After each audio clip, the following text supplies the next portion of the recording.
चलिए, तो कल कौन कौन आए थे? आप दो ही आए थे। जो दो आए थे वो आज सुबह देखे गए थे, तो उम्मीद ये थी कि अब वो शाम को नहीं आएंगे। है, चलो ठीक है। तो हम क्या कर रहे थे इसमें हिंदी कहानी चल रहा था ना। हिंदी कहानी में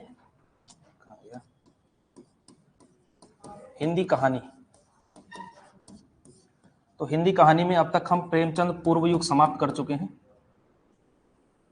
प्रेमचंद पूर्व युग ये हो चुका है। इसके अलावा आपका जो प्रेमचंद युग है इसमें भी कंप्लीट किया जा चुका है। इसके अलावा जो उत्तर प्रेमचंद युग है ये भी कंप्लीट हो चुका है। उत्तर प्रेमचंद युग, जिसमें आपने दो प्रकार के कहानी आंदोलन पढ़े, एक आपका प्रगतिवादी कहानी आंदोलन और दूसरा मनोविश्लेषणवादी कहानी। ठीक है, तो आज हमने करना है नई कहानी आंदोलन। कल हमने इसका थोड़ा सा केवल मतलब टॉपिक तो लिख ही दिया था, हेडिंग तो कम से कम डाल ही दी थी।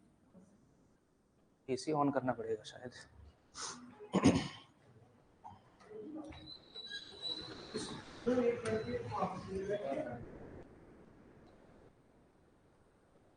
चलिए, तो नई कहानी आंदोलन। तो नई कहानी आंदोलन के बारे में आप लोग थोड़ा बहुत तो समझते ही होंगे। क्या समझते हैं? एक दो नई कहानीकारों का मालूम है आपको? कौन है, इनका नाम वगैरह कुछ कि है क्या दरअसल? हाँ बैठो। देखिए, तो नई कहानी, तो आप मानते हैं कि जो उत्तर प्रेमचंद युग है उसके जो दोनों युग थे, एक आपका यानी कि मनोविश्लेषणवादी कहानी और दूसरा प्रगतिवादी कहानी, इसके करीब करीब 1955 के आसपास तक ये चल रहा था। कई लोग इसको कहते हैं 1950, कई लोग कहते हैं 55। हम ज्यादातर मानेंगे 1955 हिंदी कहानी के विशेष संदर्भ में। हालांकि जब नई कविता आंदोलन हम कहते हैं तो 1950 से ही कई लोग ऑनवर्ड्स, 1950 के बाद से ही नई कविता जब आता है। अच्छा, नई कविता क्या है? नई कविता, नया उपन्यास, नई समीक्षा और मतलब ये सब कुछ एक साथ ही आता है। ठीक है, और ये नया जो शब्द है ये दरअसल एक गढ़ा हुआ शब्द है। वो नई कविता से शुरू होता है, बल्कि नई समीक्षा से शुरू होता है।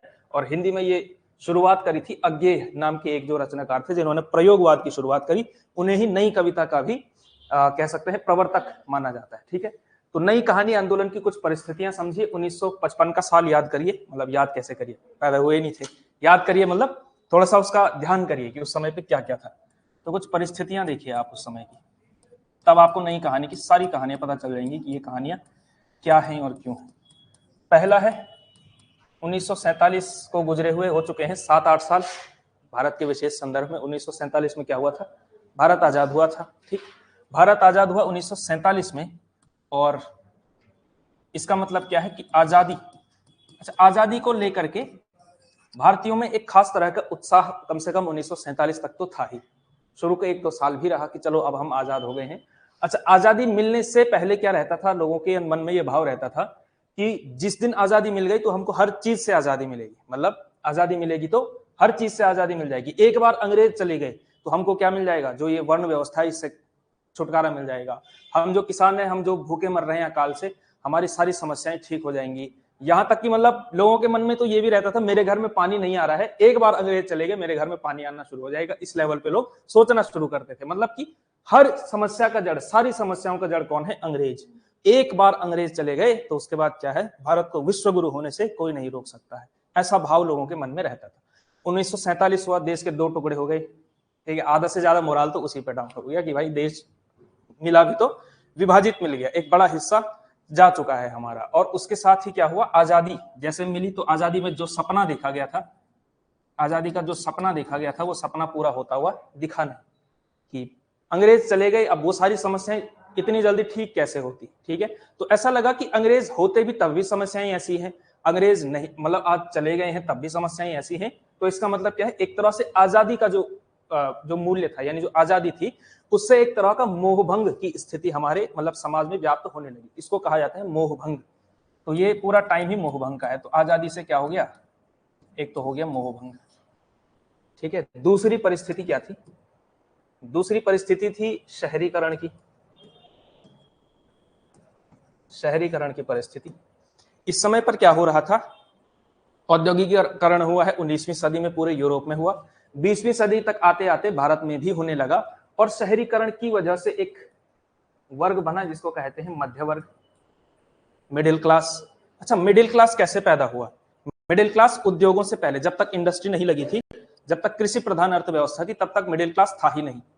मिडिल क्लास कैसे पैदा हुआ? जब मिडिल क्लास कौन होता है, मतलब जब खेती थी, किसानी थी, तो या तो अमीर लोग थे जिनके पास मतलब जमीनें हैं, जो जमींदार लोग हैं, दूसरे थे मतलब जो या तो मजदूर थे या तो किसान थे जो टैक्स देते थे। इसके बीच क्या है, जमींदार अपने पूरा काम देख लेता है।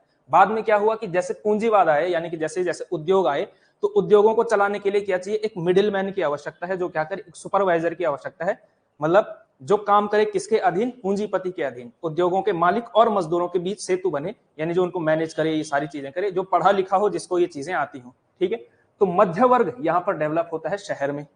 ठीक है, ज्यादातर आपको मध्य वर्ग अब गांव में दिखने लगा है, लेकिन वो शहर की वजह से। ठीक है, तो शहरीकरण होने लगा है, और शहरीकरण क्या हुआ है कि छोटे छोटे गांवों से लोग, छोटे छोटे या तो छोटे शहर से या फिर गांव से लोग कहाँ आए, शहर में आना शुरू हुए।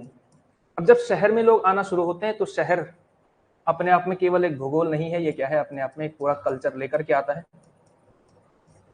इसमें क्या होता है शहर में कि अच्छा, गांव में लोग ज्यादा सामूहिक तरीके से रहते हैं या फिर शहर में रहते हैं? गांव में रहते हैं ना।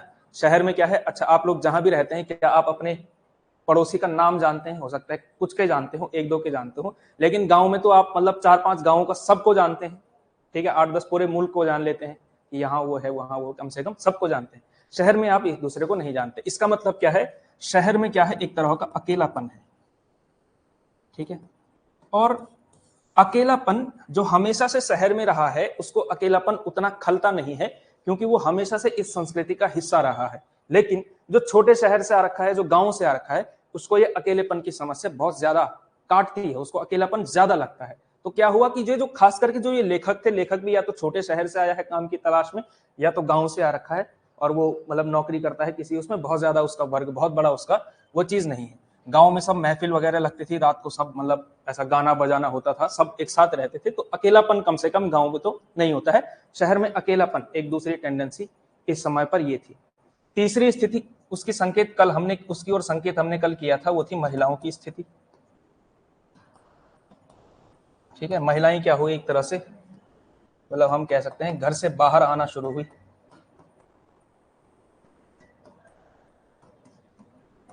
ठीक है, एक तो काम पर जाना शुरू हुई। ठीक है, वो बताया भी था हमने कि कैसे, मतलब उसके साथ साथ जब सेकेंड वर्ल्ड वॉर हुआ, तो सेकेंड वर्ल्ड वॉर के टाइम पे पुरुष चले गए मैदानी जंग में, सब लड़ाई पे चले गए, और महिलाओं ने उद्योग संभाला। जब वापस आए तो फिर महिलाओं ने डिसाइड किया कि अब हम वापस नहीं जाएंगे, क्योंकि एक बार जो बाहर निकल गया, वो फिर क्यों घर के चूल्हे चौके में दोबारा आना चाहेगा या आना चाहेगी। तो इस तरह से आना शुरू हुई, और इसी के साथ साथ क्या हुआ है, भारत का संविधान बनकर के तैयार हो चुका है, और भारत के संविधान ने महिलाओं को क्या कर दिया है, अधिकार दुनिया भर के दे दिए हैं, महिलाओं को अधिकार दे दिए हैं। ठीक है, महिलाओं को बहुत सारे अधिकार दिए हैं, इसमें से एक सबसे बड़ा अधिकार जो हिंदुओं को विशेष रूप से नहीं था, वो था तलाक का। तलाक का कॉन्सेप्ट हिंदू कोड बिल से पहले था ही नहीं, और तलाक का ऑप्शन अब आ चुका है। तो इसका मतलब क्या है, महिलाओं को ठीक ठाक अधिकार अब मिलने शुरू हो चुके हैं।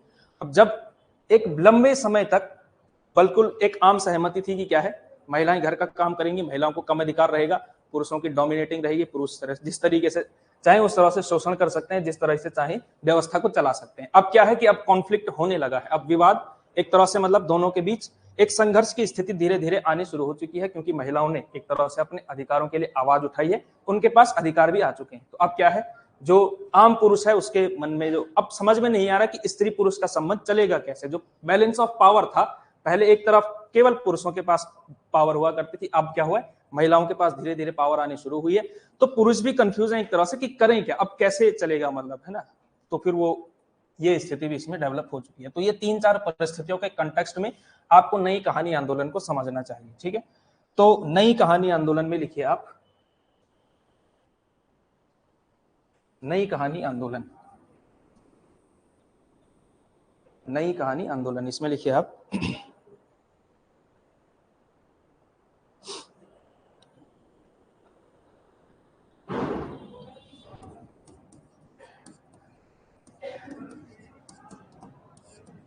कि अच्छा, कई लोग मानते हैं नई कहानी जो शब्द गढ़ा है, वो कोई कहता है दुष्यंत कुमार ने गढ़ा, कोई कहता है किसी ने गढ़ा। कोई कहता है नामवर सिंह ने बाद में ये नई कहानी शब्द गढ़ा है, ठीक है, लेकिन इसको लेकर के डिबेट है। ये पूछा भी नहीं जाएगा कि नई कहानी दरअसल किसने सबसे पहले लिखा है, लेकिन एक विशेषांक निकला था इसका, किनका, भैरव प्रसाद गुप्त का 1956 ईस्वी में। तो 1956 ईस्वी में एक भैरव प्रसाद गुप्त के संपादन में नई कहानी नाम का एक नई कहानी नाम का संकलन निकला था। नई कहानी संकलन निकला, ठीक है, संकलन प्रकाशित हुआ था। तो ये एक महत्वपूर्ण इसमें एक चीज है। हालांकि नई कविता जो शब्द गढ़ने का श्रेय लोग अज्ञेय को देते हैं, लेकिन नई कहानी को लेकर के डिबेट है कि किसको दरअसल दिया जाए, ठीक है। तो नई कहानी आंदोलन की वो सारी थी। अब हुआ क्या है कि इसमें नई कहानी के प्रवर्तक किसको माना जाता है, नई कहानी के प्रवर्तक, तो जो प्रवर्तक मंडल है इसमें 3 लोगों को माना जाता है। लेखक त्रयी इनको संयुक्त रूप से कहा जाता है, लेखक त्रयी। ये शब्द कहीं भी आए तो इससे आपको सीधा सीधा नई कहानी से कनेक्ट होना चाहिए आपको, लेखक त्रयी। और ये लेखक त्रयी कौन कौन है, कोई बता सकता है आप में से?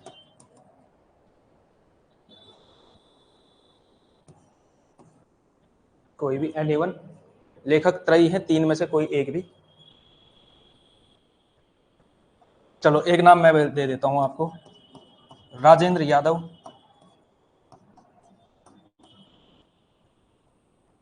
दूसरे हैं मोहन राकेश। चलो अब आपको परेशान नहीं किया जाएगा, ठीक है, मोहन राकेश। तीसरे हैं आपके कमलेश्वर, ठीक है। तो इन 3 लोगों को श्रेय जाता है नई कहानी के प्रवर्तन का, प्रवर्तन यानी शुरुआत का। तो नई कहानी आंदोलन जो चला था करीब करीब 1955 के आसपास, 1954 1955 इसके आसपास की ये कहानियां चलनी शुरू हुई हैं। नई कहानी आंदोलन के ये 3 प्रवर्तक माने जाते हैं, ठीक है। अब नई कहानी आंदोलन के कुछ प्रमुख रचनाकार हैं, इनका आपको देखना पड़ेगा कि कौन कौन से हैं। जैसे हिंदी कहानी पे सबसे अच्छी शोधकर्ताओं में से एक आलोचक हुए हैं मधुरेश नाम के, ठीक है। मधुरेश एक रचनाकार हुए। इन्होंने कहा कि 1954 से मानना चाहिए, लेकिन आप मतलब समय सीमा को लेकर के बहुत ज्यादा आप मतलब टेंशन मत लो कि ये नहीं पूछा जाएगा नई कहानी आंदोलन चला कब से, ठीक है। उनके पास बहुत सारा कंटेंट है। 1 मिनट थोड़ा सा हम सिलेबस में देख लेते हैं कि नई कहानी आंदोलन के कौन कौन से रचनाकार आपके सिलेबस में लगे हुए हैं, ठीक है, ताकि फिर एक रूपरेखा बन जाए। कहाँ गया?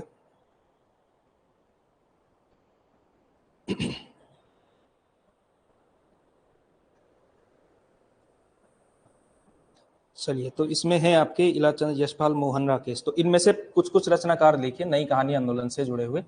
तो सिलेबस के रचनाकारों की एक चाहे तो एक टेबल बना सकते हैं पहले। तो रचनाकार,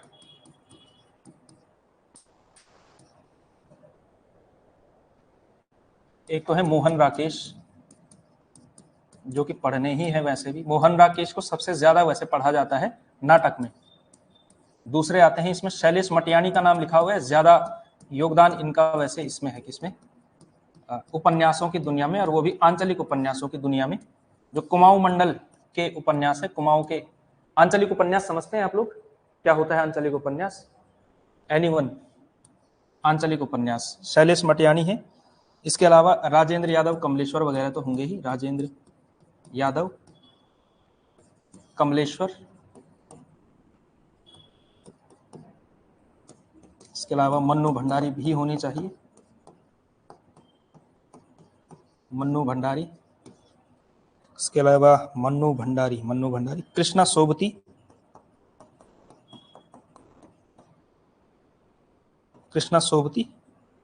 मनोहर श्याम जोशी,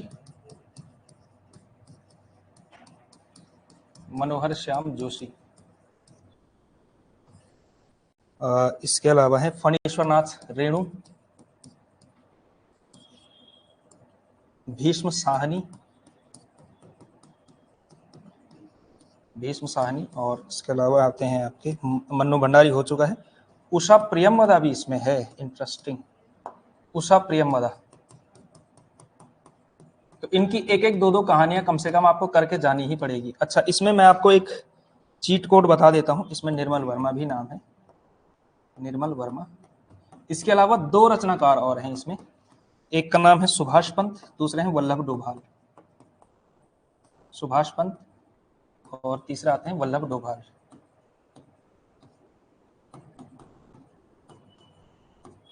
ठीक है, एक चीट कोड आपको बता देते हैं, चलो ग्रुप में भेज दिया जाएगा, श्रीदेव सुमन विश्वविद्यालय का सिलेबस। ऐसा लगता है कि आयोग ने, जिसने सिलेबस बनाया है, उसने 80% सिलेबस श्रीदेव सुमन के ग्रेजुएशन का सिलेबस उठा के दिया। किसने किया है? श्रीदेव सुमन यूनिवर्सिटी से। आपने कहां से किया है? गढ़वाल यूनिवर्सिटी। आपने आपने आपने कहां से किया है? अच्छा, आप सुनने आ रखे हैं। हाँ बताओ। सब गढ़वाल यूनिवर्सिटी से हैं। अच्छा है? ये जो रचनाकार लिखे हुए हैं 12-13 रचनाकार, ये कथा साहित्य नाम से जो सिलेबस है। अच्छा, आप सबसे पहले तो ये करो, जो भी हिंदी वाला है, सबसे पहले तो एक काम आपको ये करना है, पहले भी बताया गया था कि जो आपका सिलेबस है उसका प्रिंट आउट निकालो, मतलब हिंदी वाले का कम से कम, और जो आपकी एक कॉपी बना लो, उसमें कम से कम एक कॉपी ऐसी बनाओ जो डेडिकेटेड, अच्छे से उसको बनाओ, एक ही कॉपी। ठीक है, मुश्किल से 200-250 पेज का रजिस्टर बनेगा, और वही 200-250 पेज का रजिस्टर आपको 75,000 की सैलरी वाली नौकरी तक ले जाने का एक बहुत मतलब बड़ा साधन बन सकता है। ठीक है, तो उसमें आपको क्या करना है कि जो प्रिंट आउट निकाल करके उसको चिपका दो। ठीक है, अगर आप अपने हैंड रिटन तरीके से बेहतर तरीके से बना सकते हैं सिलेबस को, तो आप वो भी कर सकते हैं। वरना अगर आपको आलस आता है तो एक यूट्यूब चैनल है मेरा ही, उसमें जाकर के आप जो है हिंदी का पूरा सिलेबस मैंने समझा रखा है, नया वाला ये पूरा का पूरा, उसको आप सेम टू सेम अपने उसमें मतलब चिपका सकते हैं, जैसे आप समझना चाहें। मेरा यूट्यूब चैनल का नाम है शुभम धबलियाल, ये आपको मिल जाएगा। ठीक है, तो वहां आपको मिल जाएगा, बहुत सारे लोगों ने देखा हुआ भी है सिलेबस वाला वीडियो। तो ये हैं आपके कथा साहित्य वाले, इन्हीं में से हमको साहित्यकार पढ़ने भी है। ठीक है, चलिए, तो हम अब इसमें प्रत्येक कहानीकार के हिसाब से एक एक करके जल्दी जल्दी करेंगे। ठीक है, फिर इसमें हो जाएगा हमारा, जल्दी से करना पड़ेगा आपको। तो ये आपने क्या करना है, ये आपने फटाफट आपने नोट किया होगा, ऐसी उम्मीद ही कर सकते हैं। ठीक है, तो नई कहानी के ये आंदोलनकारी प्रमुख है। इसके अलावा अब आपको करने हैं नई कहानी आंदोलन के प्रमुख कहानीकार। प्रमुख कहानीकारों में जिनकी कहानियां हमको पढ़नी है वो तो ये रचनाकार हैं भाई, सीधी सी बात है, ये रचनाकारों की कहानियां हमको करनी है। ठीक है, अच्छा मैं क्यों कह रहा हूँ श्रीदेव सुमन यूनिवर्सिटी का सिलेबस, क्योंकि मैंने देखा सुभाष पंत, वल्लभ डोभाल, ये सारे लोग उसमें लगे हुए हैं। ठीक है, कल ही मैंने किसी से मांगा था सुबह वाले में कि मैंने कहा ये 2-3 यूनिवर्सिटीज का सिलेबस आप लोग भेजो। अच्छा, किसी के पास, चलो गढ़वाल यूनिवर्सिटी की दिक्कत यह है कि वो केंद्रीय विश्वविद्यालय है ना, तो उसका सिलेबस पूछे जाने की संभावना कम है, या फिर किसी के पास ऑनलाइन में भी कुमाऊं से, क्योंकि बहुत सारे लोग जुड़े हुए हैं, तो कुमाऊं यूनिवर्सिटी से अगर किसी ने ग्रेजुएशन किया हुआ है हिंदी में, तो वो सिलेबस भेज दो भाई कुमाऊं यूनिवर्सिटी का। ठीक है, तो ऑनलाइन वाले करीब 48 लोग हैं, वो भेज देना आपको कुमाऊं यूनिवर्सिटी का सिलेबस अगर किसी के पास है। और सिलेबस ऐसा नहीं कि मोटा मोटा, पूरा डिटेल्ड सिलेबस की, जैसे अगर तुलसीदास लगा हुआ है तो तुलसीदास की कौन सी रचना है और कौन से छंद से लेकर के कौन से छंद तक है। जैसे अगर निर्मल वर्मा लगा हुआ है तो निर्मल वर्मा की कौन सी कहानी या कौन सा उपन्यास लगा हुआ है वो भी उसके साथ भेजना है। क्या अज्ञे की कौन कौन सी कविताएं लगी हुई हैं वो भी भेजना है। इस डिटेल सिलेबस के साथ कम से कम 18-20 पेज का सिलेबस जो आता है वो भेजना है आपने। ठीक है, फिर उन पर हमको ज्यादा ध्यान देना पड़ेगा। इन 2 विश्वविद्यालयों को बनाएंगे हम ज्यादा, अपना मतलब इनके बेस पर करेंगे ज्यादा। मुझे लगा है कि श्रीदेव सुमन यूनिवर्सिटी का सिलेबस उठा करके रख दिया है, तो इसलिए जो वहां है उसको एकदम कुछ भी नहीं छोड़ना है वहां से। ठीक है, मुझे ऐसा लगता है कि वहीं से सवाल आने की संभावना बनती है। चलिए, तो इसमें करते